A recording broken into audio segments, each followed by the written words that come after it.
Hi, folks. Welcome to Crisco's Corner. Hi, folks. Welcome back. From newsbusters.org. Censored. How ABC, CBS, NBC suppressed the Hunter Biden laptop scandal.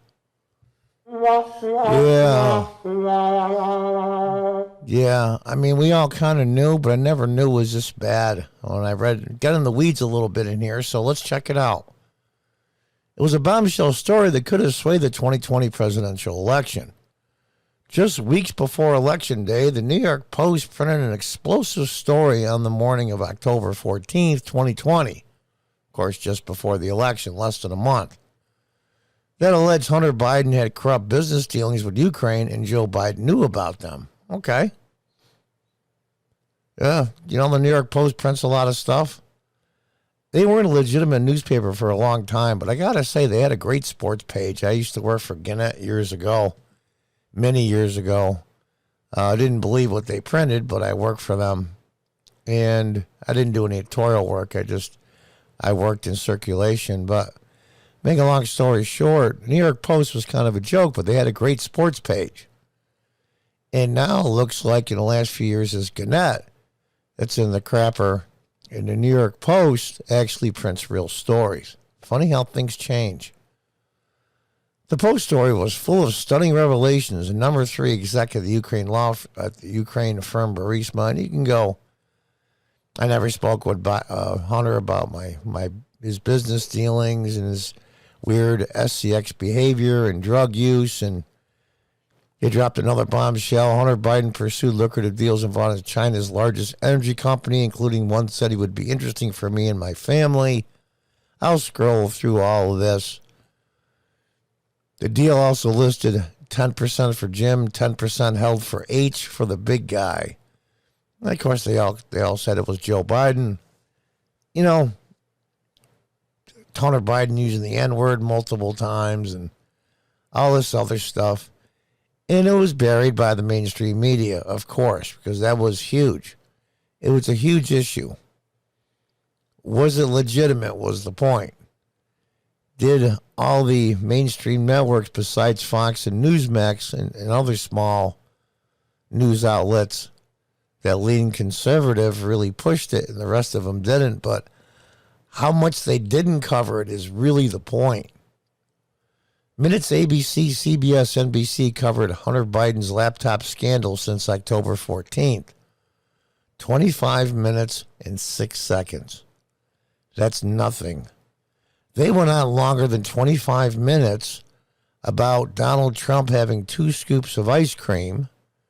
And they went longer than 25 minutes on the fact that when the Japanese prime minister was feeding fish with President Trump, Trump just acted like a goof and dumped in all the food. And they edited it to pieces because the prime minister dumped all the food first and Trump just followed suit. They spent more time on that than Hunter Biden's laptop. Now, is that election interference? No, who's to say? Every news agency has their slant, including Fox. But these guys take out ads. It's incredibly ridiculous.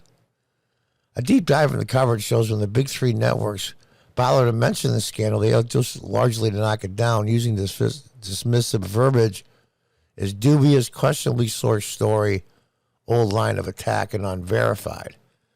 Well, let's just listen to a little bit here. There are new questions about an unverified report targeting Joe Biden's son. Last week, Giuliani and former Trump official Steve Bannon provided the New York Post with unverified emails, allegedly linking one of Hunter Biden's Ukrainian partners with a possible meeting with Joe Biden when he was vice president. Yeah, then they said it was Russian disinformation. It's classic Russian disinformation tactics. Now, they could have said it was unverified. They could have dug a little bit deeper and called New York Post reporters and got some information, but they decided not to do that. Why? Why do they decide not to do that? Things that make you go, Unverified emails about his business dealings. Unverified. The story's sourcing has also raised questions about its authenticity. This is a questionably sourced story, to say the least, that appeared in a tabloid. Experts say the Questionably sourced story. When they have leaks from the intelligence service, the FBI and other intelligence agencies all the time, a source close to the FBI, a source close to the White House whistleblower, Trump this, Trump that, Trump's going to bring the country down, anonymous source, people close to the president, people close to the story, and blah, blah, blah, blah, blah. It's amazing to me. Let's read on. emails cannot be authenticated. Some may have been altered or are fake. We have no idea whether or not the emails are legitimate. The president is trying to revive an old attack line using the vice president's son. He tried to revive an old line of attack against Joe Biden based on suspicious new claims linked to Rudy Giuliani. Yeah, suspicious new claims. They could have just reported the story straight out, but they couldn't do it. Andrea Mitchell, she's another piece of work. U.S. spy agencies have gathered intelligence that the president's personal lawyer, Rudy Giuliani, was dealing with alleged Russian intelligence agents last year. Yeah, that came from the U.S. intelligence service, and all of it was nonsense. By the way, it was Andrea Mitchell here who asked the other day straight out, and I was really surprised, is the war in Ukraine actually a help for Democrats? And I saw the video and I went, wow. They're saying what they've been thinking till they kept to themselves. Now they're saying out loud. Let's listen on. And the Washington Post is reporting that some intelligence experts think this has the hallmark of like a disinformation campaign. New reporting about possible ties to a Russian disinformation effort. Described by many intelligence experts. Those of you that are old enough to remember the Brady Bunch. Marsha. Well, now there's a new one. Russia.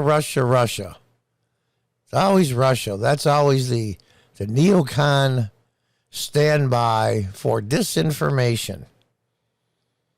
All major countries have disinformation campaigns.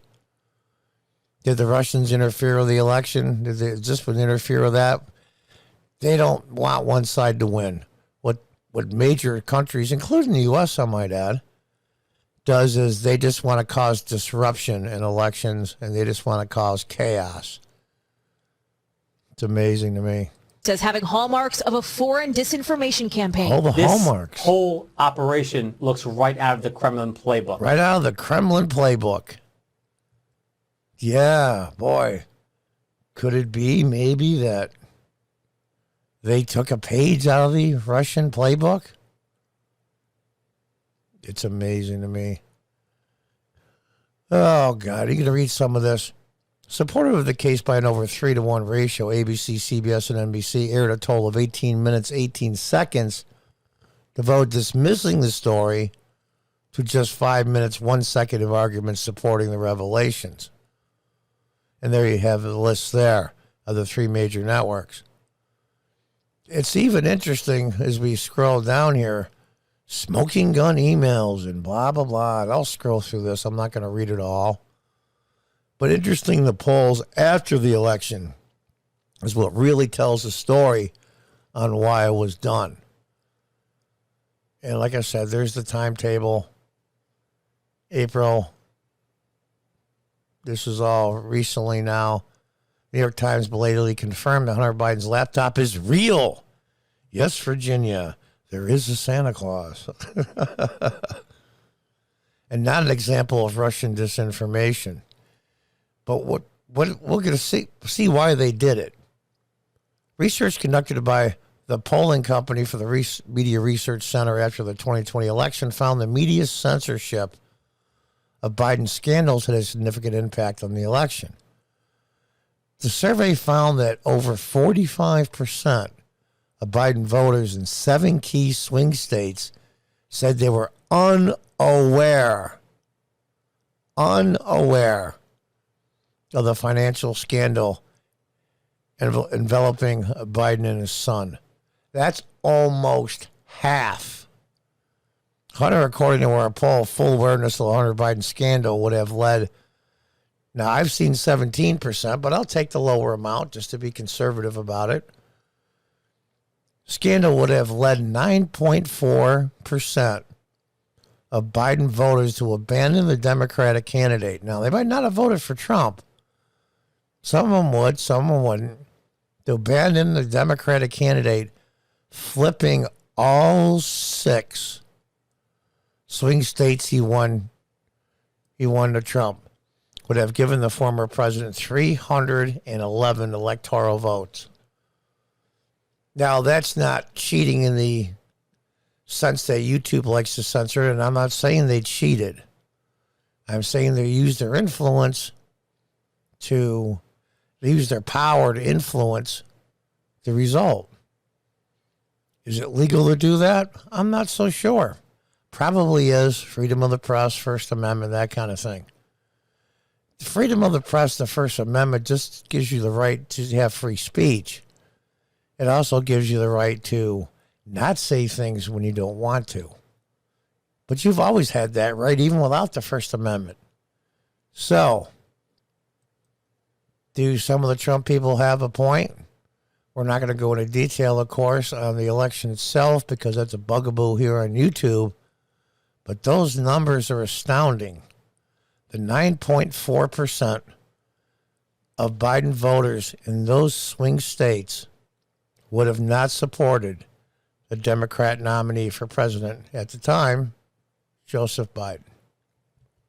Now, I'm doing this from memory, but I believe the state of Pennsylvania was 1% and change, maybe just under 1% difference between President Trump and President Biden in 2020 election. That's basically way less than 9.4%. Now, I've seen national polls that show 17% of voters, had they had known, would not have voted for Biden. They didn't say they would have voted for Trump. They just wouldn't have voted for Biden. They might have skipped over that and voted other things. Who knows? Voted a third party. I ran a lot of local elections here in upstate New York and been an election inspector and work on tons of campaigns. And you'll get some write-ins like Mickey Mouse, Donald Duck, that kind of thing. Something smart like, John McBall Buster or something. They'll put something smart in there. Richard Hertz, you can figure that one out. And you get a lot of that when people don't want to vote for either one. Or they vote for the third party just to be a goof, or they're called a protest vote. But that would have swayed Pennsylvania. How about Wisconsin? How about Georgia? It's very interesting, very, very interesting that 9.4 is a ton. We'll say, just to be conservative, that 1/3 of the people that didn't vote for Biden, had they had known, decided to vote for Trump. That flips the election in all the swing states. If 2 out of 3 decide not to vote for any, but only 1 out of 3 decide to switch their vote to President Trump, that would have changed the outcome of the election. Now, is this illegal voting, election law, fraud, and all that stuff that YouTube doesn't like? No. Technically, it's not. Is it you using your power and authority and megaphone to sway votes a certain direction? Yeah. And all news agencies do that. But this is way, way over normal bias. The hatred for Donald Trump was so big and so strong that they went out of their way to suppress this. And not only suppress it, 90% of the time they talked about the issue of Hunter Biden laptop was it to dismiss it as Russian propaganda or just plain old bullshit put up by the Republicans and Fox News and others to have Trump win. Those are just the facts. Now, I'm not saying it was rigged. I'm not saying that at all. That way YouTube doesn't come down on me. I'm not even implying something illegal was done. But is it immoral? That's for people to decide. And I've noticed that people decide these things with their feet. In other words, they move to certain states, they buy certain products. ABC, CBS, NBC, MSNBC, CNBC, all of them, ratings are in the toilet. So people are, in a way, voting with their dollars, which is the way it should be in a free, open market capitalist society. The ratings are plummeting. Whether they're going to Fox or other news agencies or just getting their information off of websites, who knows? But people are saying, you know what, you guys suck. And you guys played very, very dirty. And you suppressed information that the American people should have known about. And in a free society, as Elon Musk said when he's making his maneuvers to buy Twitter, in a free society, First Amendment, sacrosanct. And without that, capitalist countries, republics, democracies implode. So do they have a right not to cover these stories? Do they have a right to say that it was Russian misinformation and intelligence agencies anonymously tell us, you know, there's never any names, any of these intelligence agencies? It's just somebody, former CIA employee, former FBI employee, former intelligence officer, former, or anonymous. Nobody would go on the record because they all knew that it wasn't bullshit. And so there you have it. So what do you believe? And what don't you believe? What do you think is BS and what do you think is truth? It's getting harder and harder to determine that. But it's going to take more work for a republic/democracy to work. The citizens have to be involved in information gathering, information sifting through their truth filters in their heads and their common sense. It takes more time to do that. And the average person, especially, I'll tell you the truth, honestly, and this may be a little, shows my bias, the average progressive voter, the left Democrat, don't spend time sifting through the information. And they just vote how the party tells them to vote. We're going to have to see how this works out for this coming midterms in November. But there it is. Is it unlawful or illegal what these networks did? No. Did it sway the outcome of the election? The numbers sure indicate that. And that's a shame. And that really is. Because without good, precise, factual information, the American people can't make an informed decision on who they want to represent them in their local, state, and federal governments. And that will deteriorate a republic faster than anything else. Until the next time, goodbye and good luck.